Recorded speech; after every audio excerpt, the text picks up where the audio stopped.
Hello. Hi. Welcome. Nice to see you. Sorry I had to disappear there for a second. Hello. Nice to see you. So basically what happened was I was interviewing Matt Honan, and then they asked me to shut up because it was my turn to go in the car. And so then I had to turn off my Periscope and go in the car. Somebody says missed you. I miss you too. And thank you for the smoochy face. So that's the car. Somebody asked, did you hit a wall? I did not hit a wall, and you're going to see this thing disappear right now. So it's going to kind of go, and it's going to do a loop.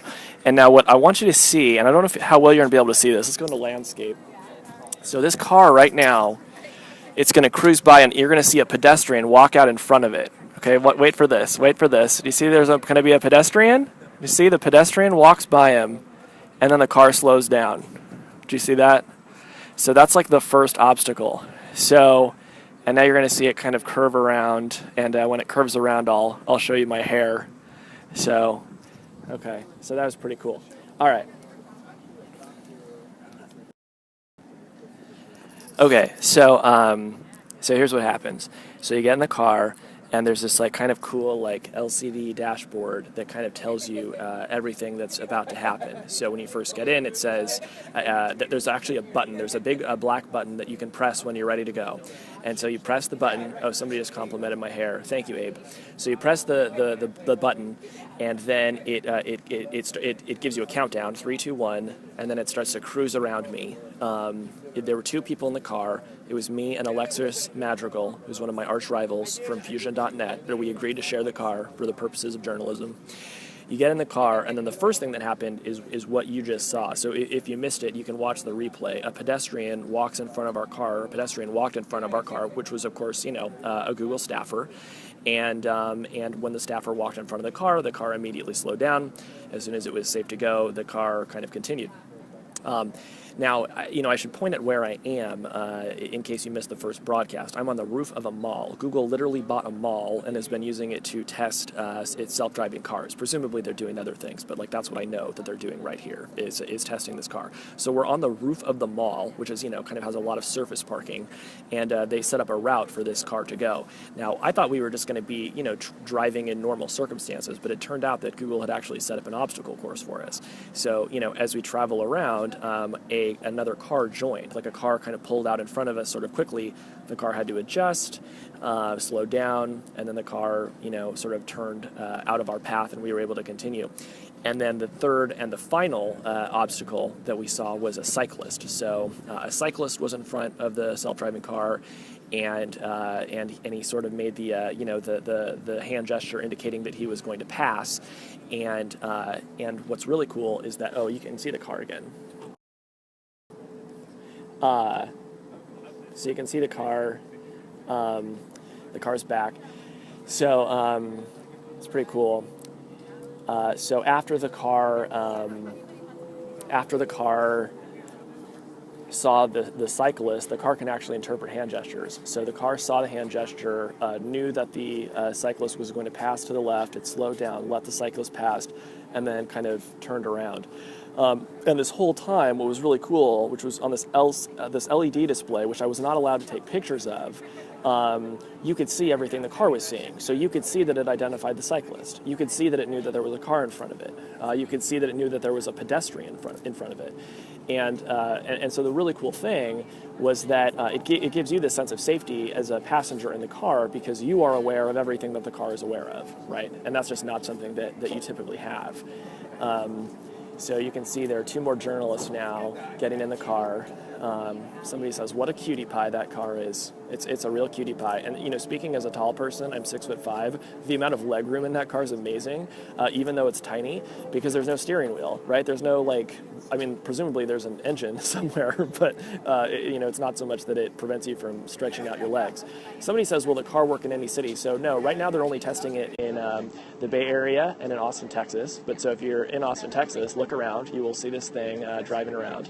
And, of course, if you're in the Bay Area, you'll start seeing these things more and more. In June, these cars went live on the streets of Mountain View. Somebody says, can the doors open by themselves? No, they cannot. Somebody says, what's required? Do they use GPS or other tech for keeping in lanes? They use GPS, they use maps, they use radar, and they use spinning lasers. Somebody wants to know any word when humans can buy it? No, they're still kind of polishing the tech. Getting a lot of questions about whether I'm really 6'5", and yes, I am. Somebody wanted to know how the sound system is, and unfortunately, we did not get a rock out, which is sad because I bet Alexis would have picked some really nasty dad rock to listen to. But it was pretty cool. Somebody says, did you experience vertigo? And no. So now you're going to see the car drive. Now, again, this is a car that's driving itself because we live in the future. So congratulations, you live in the future. And I want to show you this same demo that we saw a minute ago, which is you're going to see the pedestrian walk in front of the car again. So you can see this pedestrian is going to walk out in front, and the guy, you see him? And now slows down and disappears. So as soon as the car sees the guy, turns around. Pretty awesome. Somebody says, yay, future. Somebody says, can it go highway speeds? We never really got much further or faster than, I don't know, however fast you drive in a shopping mall.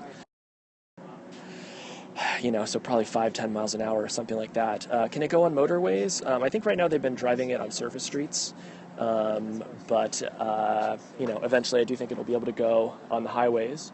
Somebody wants to know if I can influence what they will do in any way. I don't know what that question means, but tell me more about that. Oh, somebody says, what aspects can you control? So there's an emergency stop button.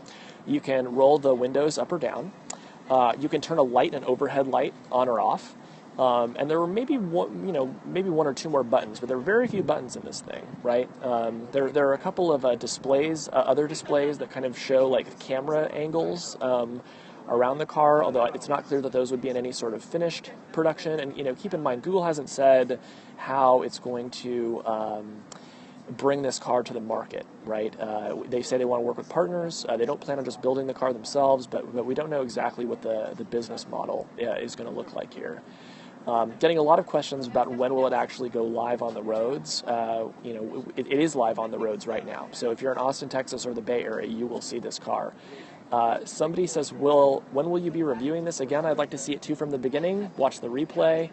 Somebody says, can you overwrite easily in an emergency? Yes, there is an emergency stop button. You can press the emergency stop button. Somebody says, is this under Alphabet or Google? This is an Alphabet project now. Great question. Somebody wants to know if there's 3D touch. And unfortunately, it does not appear that they put 3D touch in this model. So that feels like a huge oversight. Somebody wants to know how it would handle roadkill. That would have been a great test. I'm sorry we didn't just see a skunk or something running in front of us. Oh, here the car's... There it is. There it is. Somebody says they're in Austin, and they've seen the car in the Mueller neighborhood, and somebody else says, I like your shirt. Thank you, Pedro. Thanks for having good taste in shirts. So now you can see these people coming out of the car. They just had their ride. Whenever the car comes back, I get a lot more hearts, so I try to keep the focus on the hearts. Somebody say, any idea on cost of purchase? No, Google's not said anything about how much this thing is going to cost. Somebody says, any big safety issues? None that we saw. It felt very safe, if a little bit crazy, because, there was nobody in it but me and Alexis, and we were driving.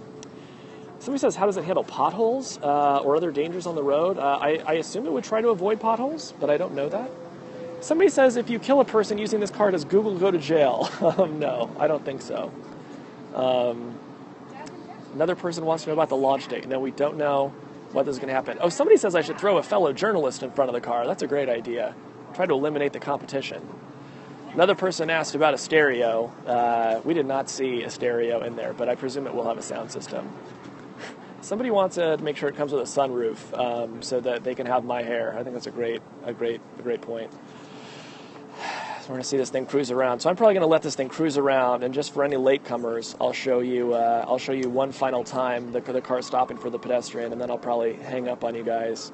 But it really is pretty cool, and it's better than most of my Periscopes, I think, just watching this thing. Somebody asked, do you have to put the seatbelt on before it drives? We were asked to put our seatbelts on before it drives, so I didn't get to test whether it would have taken off if I didn't. Somebody wants to know if this is the future of Uber. Well, Uber is, of course, working on its own self-driving cars. So, yes, this is sort of the future of Uber. Somebody wants to know if it uses Google Maps. Yeah, like not like the iOS or Android app, but absolutely Google Maps are a part of what it does. Let's see it cruising on by. And let's see that pedestrian come out one more time. There he is. And the car slows down. Pretty cool. Pretty cool. All right. Well, there you have it. Whoa. And we're spinning back around.